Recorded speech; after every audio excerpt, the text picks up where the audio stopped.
चक्कर आने की शिकायत एक बहुत आम शिकायत है। लोग ख़ुद भी हमारे पास आके शिकायत करते हैं, बच्चे भी, बूढ़े भी, औरतें भी, कि हमें चक्कर आते हैं। और हम भी मरीज़ों से जब सवाल पूछते हैं कि क्या आपको चक्कर आते हैं, तो बड़ी तादाद में लोग कहते हैं हाँ चक्कर आते हैं।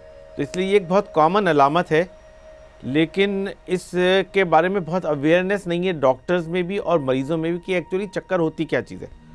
होता है कि बहुत सारी मुख्तलिफ़ अलामतें हैं कि जिसको लोग मुख्तलिफ़ अंदाज में चक्कर बयान कर रहे होते हैं। तो एक उनमें से एक बड़ी और मशहूर बीमारी है जो वर्टिगो कहलाती है।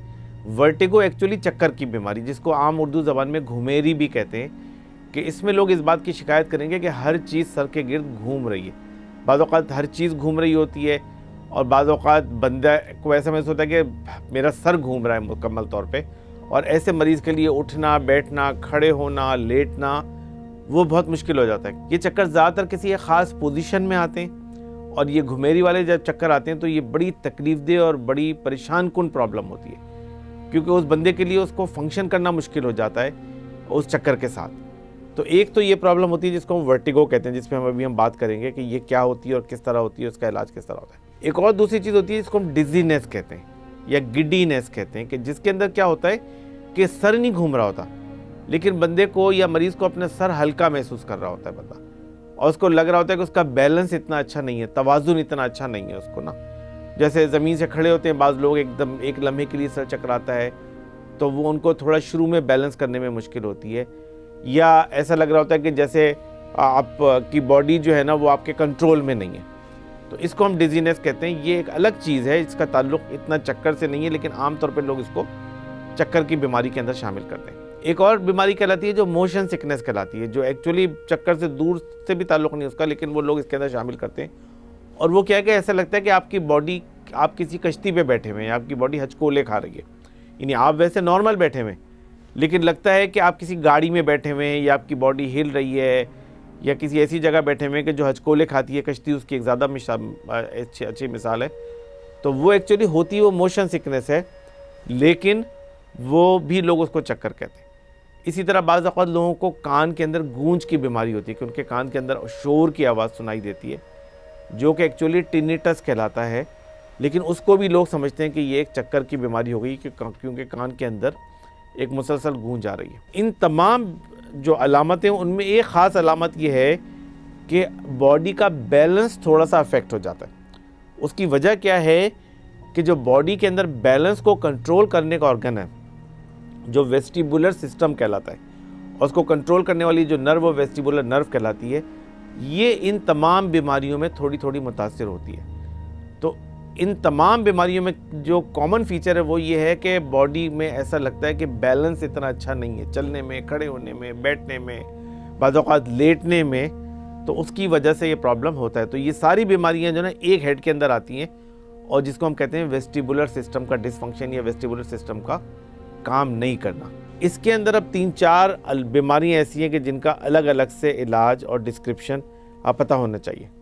इनमें जो सबसे तकलीफ़देह बीमारी है वो वेस्टिबुलर न्यूरोनाइटिस कहलाती है, कि जिसके अंदर वेस्टिबुलर नर्व के ऊपर वरम आ जाता है। इसमें क्या होता है कि अचानक एक बंदा बिल्कुल सही है, नॉर्मल है, कुछ नहीं हो रहा है, हल्का फुल्का हो सकता है, उसको वायरल फीवर की तरह का महसूस हो रहा है, या बाज़ औक़ात वो भी नहीं होता, अचानक उसको चक्कर आने लगते हैं, अचानक उसके साथ सीवियर नौजिया और वॉमिटिंग शुरू हो जाता है, और वो इतना शदीद होता है कि उस फर्द के लिए लेटना, उठना, बैठना मुश्किल हो जाता है। लोग बिल्कुल स्टिल एक ही कंडीशन में लगे रहते हैं, और ऐसी ख़तरनाक तकलीफ़देह कैफियत होती है कि लोग समझते हैं कि शायद अब मरने का वक्त आ गया या क्या हो गया है। तो ऐसे लोग तो बिलमुम 90% फ़ौरन एमरजेंसी रूम में पहुँच जाते हैं, और एमरजेंसी रूम के डॉक्टर्स और ज़्यादातर उनको डायग्नोस कर लेते हैं कि वेस्टिबुलर न्यूरोनाइटिस है, तो उनको दवाई देते हैं जिससे उनके चक्कर भी ठीक हो जाते हैं, नौजिया भी ठीक हो जाता है, वॉमिटिंग भी ठीक हो जाती है। अगर लेकिन इसका प्रॉपर इलाज नहीं किया जाए वेस्टिबुलर न्यूरोनाइटिस का, तो क्या होता है कि वेस्टिबुलर नर्व डैमेज हो जाती है। तो चक्कर तो ख़त्म हो जाएंगे, लेकिन आगे जाके लाइफ लॉन्ग एक बैलेंस का प्रॉब्लम आ जाएगा, कि बंदा ख़ासतौर पर जब एकदम तेज़ी से मुड़ेगा या सीढ़ियाँ चढ़ेगा या कुछ करेगा तो उसका तवाज़ुन बिगड़ जाएगा। तो क्या है कि वेस्टिबुलर नर्व अगर मुकम्मल डैमेज हो जाए तो उसका तवाज़ुन फ़र्द का बिगड़ जाता है और फ्यूचर में इसकी प्रॉब्लम आ जाती है। इसलिए इस बीमारी का बहुत क्विक और अच्छा इलाज करना ज़रूरी है, जो मौजूद है ऑलरेडी। सही तशख़ीस और सही इलाज हो जाए तो लोग मुकम्मल तौर पर रिकवर हो जाते हैं। तो ये हो गई वेस्टिबुलर न्यूरोनाइटिस की बीमारी। दूसरी जो वेस्टिबुलर सिस्टम की ख़राबी है वो अगर फालिज के साथ हो, कि किसी को चक्कर भी आए, उसके साथ उसकी विज़न मुतासिर हो जाए, एक के दो नज़र आने लगे उसको, या उसका हाथ पैरालाइज हो जाए, या उसका पाँव पैरालाइज हो जाए, या वो चलने के काबिल ही ना रहे अचानक, तो ये फालिज के साथ भी चक्कर की बीमारी आ जाती है। इसको हम कहते हैं ब्रेन स्टेम स्ट्रोक। अगर ब्रेन स्टेम स्ट्रोक होता है तो चक्कर उसकी एक बड़ी अहम और नुमाया अलामत होती है। तो अगर किसी को चक्कर आ रहे हो और इसके साथ विजन के प्रॉब्लम हो या पैरालिसिस शुरू हो जाए, तो फिर हमें ऐसे मरीज़ को फ़ौरन MRI करना पड़ता है देखने के लिए कि इसको कहीं ब्रेन स्टेम का स्ट्रोक तो नहीं हो गया। एक और इसी कैटेगरी की बीमारी है जो बिनाइन पोजिशनल वर्टिगो कहलाती है। बिनाइन का मतलब ये कोई ख़तरनाक नहीं है, पोजीशन का मतलब किसी खास पोजीशन में चक्कर आते हैं और चक्कर आते हैं। ये भी वेस्टिबुलर सिस्टम की एक बीमारी है। उसमें क्या होता है कि जब आपका सर किसी एक खास पोजीशन पे आएगा उस वक्त चक्कर आएंगे, उसके अलावा नहीं आएंगे। अब बाज़ लोगों को सिर्फ लेटने से चक्कर आते हैं, बैठने से नहीं आते, खड़े होने से नहीं आते, बोलने से नहीं आते, खाना खाने से नहीं आते, पकाने से, सिर्फ एक ख़ास करवट में लेटेंगे तो चक्कर आएंगे। और वो ऐसे होते हैं कि हमारे पास ऐसे भी मरीज आए जो 8-8 साल से बिस्तर पर लेटे नहीं थे या उस करवट नहीं लेटे थे क्योंकि उनको उससे चक्कर आते थे। तो उस पोजीशन में आने की वजह से चक्कर आते हैं, वरना नहीं आते। तो ये कहलाता है पोजीशनल वर्टिगो और ये भी काबिल इलाज बीमारी है। ज़्यादातर तो ये शॉर्ट पीरियड के लिए होती है, 1 हफ्ता 2 हफ्ता रही, उसके बाद ठीक हो गई, फिर दोबारा 2-4 महीने 3 महीने के बाद दोबारा ही शुरू हो जाते हैं चक्कर आने। तो ये benign positional vertigo benign problem है, लेकिन रिकरेंट प्रॉब्लम है कि बार बार करके आती है और ज़्यादातर दवाइयों से इसकी सिम्टम्स बेहतर हो जाती हैं।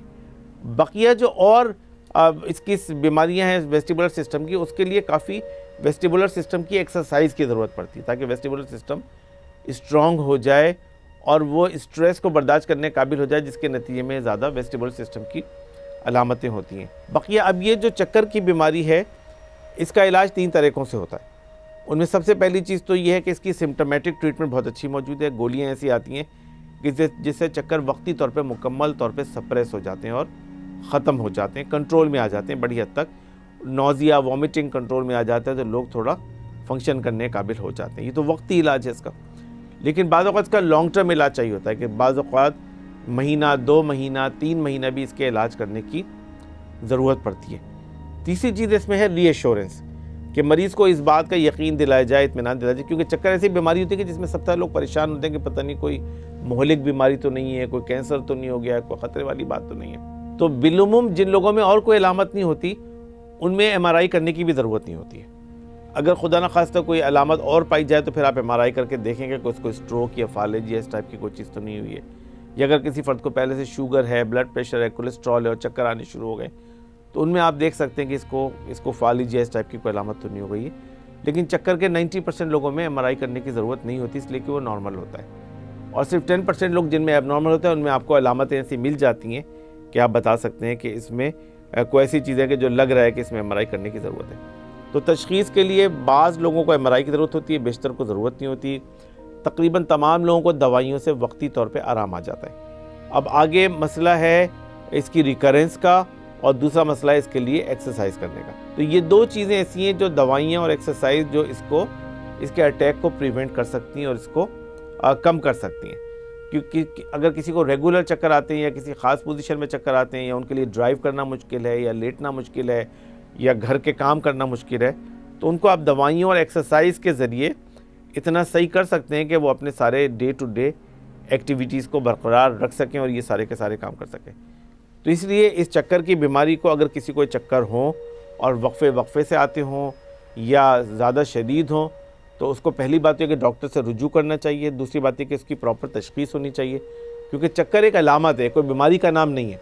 तो इस अलामत से और बकिया अलामतों से मिलकर हमें पता होना चाहिए कि ये बीमारी कौन सी है और दूसरे कि उस बीमारी का फिर प्रॉपर ट्रीटमेंट हो।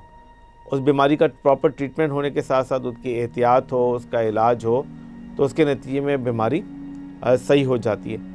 इसका एहतियात इतनी ज़्यादा, प्रिवेंशन इस लिहाज से इतनी ज़्यादा नहीं है क्योंकि ज़्यादातर ये वेस्टिबुलर सिस्टम का जो असर होना होता है ये ज़्यादातर वायरल इन्फेक्शन से या फालिज से या उन चीज़ों से मुतासिर होता है। तो उन चीज़ों से जिस हद तक प्रिवेंट कर सकता है बंदा अपने आप को प्रिवेंट करे ताकि इस चक्कर से बचाया जा सके। बाकी दिमाग की और बीमारियां भी हैं जिसमें चक्कर होता है, जिसमें मल्टीपल स्क्लेरोसिस की बीमारी है, दिमाग में इन्फेक्शन हो जाते हैं उसकी वजह से चक्कर आते हैं। तो दिमाग की और कई बीमारियां हैं कि जिसमें ये चक्कर की अलामात आती हैं, लेकिन उसमें उस बीमारी का इलाज करते हैं तो उसके नतीजे में चक्कर भी सही हो जाता है। लेकिन एट लार्ज तकरीबन 90-95% मरीज़ ऐसे होते हैं कि जिनके चक्कर की सिम्टम दवाइयों से और इलाज से सही हो जाती है और वो फ्री हो जाते हैं, उनको चक्कर आने बिल्कुल बंद हो जाते हैं। बेशतर लोगों तो शॉर्ट टर्म में ही बंद हो जाते हैं, बाज़ लोगों को थोड़ा लॉन्ग टर्म इलाज की ज़रूरत पड़ती है।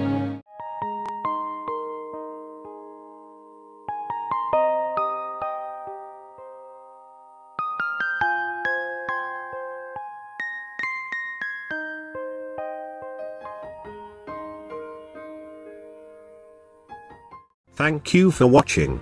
You can follow us on given links and subscribe our channel for more information. The Redolent. We are your promotional bridge.